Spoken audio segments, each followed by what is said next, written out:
Hi to all, నా పేరు తులసిదాస్. నేను తెలంగాణ నుంచి వచ్చాను. మా ఫ్రెండ్ దిలీప్ కుమార్ నాకు ప్రదీప్ సార్ నెంబర్ ఇచ్చారు. ఆయన రీగాన్ ఆఫీస్లో ఉంటారని చెప్పారు. ఆ ఆఫీస్కి నేను కాంటాక్ట్ అయ్యాను ప్రదీప్ సార్కి. ప్రదీప్ సార్కి కాంటాక్ట్ అయిన తర్వాత రొమాంటిక్ వేకెన్సీ ఉందని తెలిసింది. దాని తర్వాత నేను వేకెన్సీతో ఇంటర్వ్యూ ఎప్పుడుందని అడిగాను సార్కి.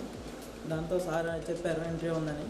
ఇంటర్వ్యూ అనేది మినిమం ఒక 4-5 మంత్స్లో అయిపోతుంది. దాని తర్వాత వర్క్ పర్మిట్ వస్తుంది. దాని తర్వాత వీసా. నా పాస్పోర్ట్ నెంబర్ వచ్చేసి W93434606. Thank you to all. Thank you to Pradeep sir and Solomon sir.